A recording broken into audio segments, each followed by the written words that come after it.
what is a trauma-sensitive school? And we use the term trauma-sensitive. In Massachusetts, they adopted the term safe and supportive. In Washington State, they used the term compassionate school. Wisconsin refers to it as safe and supportive, right? Choose whatever term you want. The point is, we're creating an environment that, one, understands the impact of traumatic experience on student learning.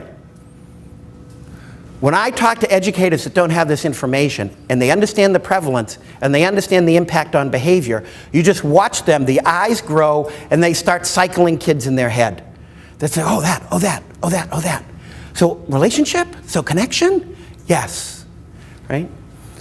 Support student needs in all of the domains: academic success, self-regulation, relationships, well-being.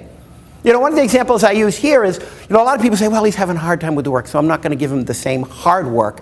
I'm going to give him watered down work. So instead of regrouping, he's getting single-digit addition with no carrying, 2 plus 2. And everyone else has got 23 plus 48. Well, who's the first person in that classroom to realize that he can't do the work? The student, right? Maintain those high standards, but support them. Trouble regulating, how do we help that? Are there solid, good relationships? Is he connected? Help students feel safe and valued. And safe, not just physical safety. There was a time in this country where we took physical safety to an extreme. Metal detectors, that kind of stuff. And in certain situations, we need that. And I'm not saying, no, don't do that, but I'm saying that's a small piece of safety. And if you take that to an extreme, then you start running into things like zero tolerance.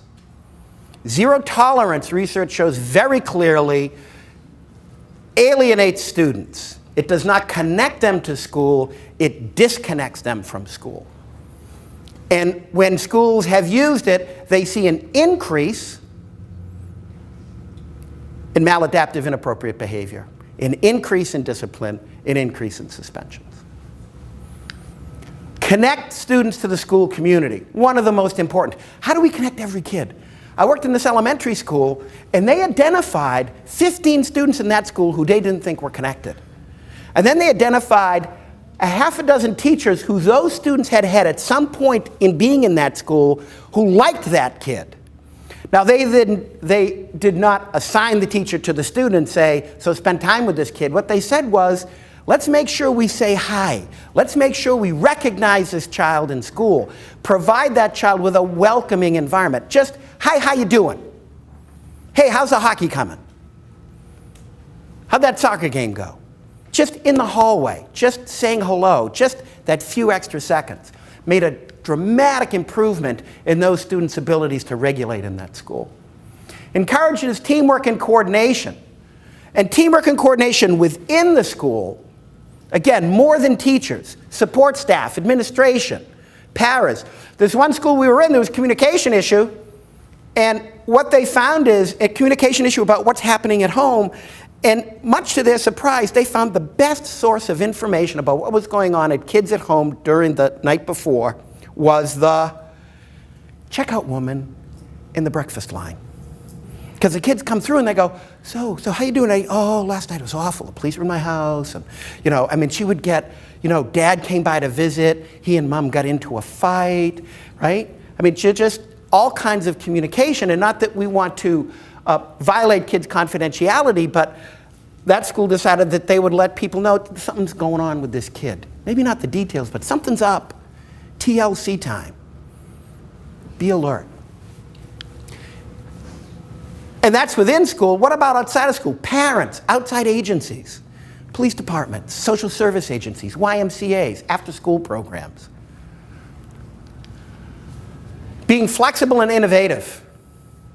We have things going, but every time, things are going well in a school, but then if it's an elementary school through 5th grade, that 5th grade leaves, and in comes a new kindergarten group.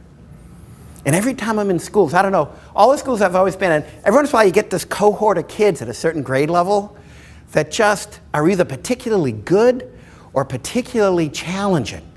And, being able to adapt. Well, this was working here, but something's wrong here, so can we adapt? Can we help these kids be successful? And that this is if you will, the norms and values of the school. This is who we are. And this creates that trauma-sensitive context.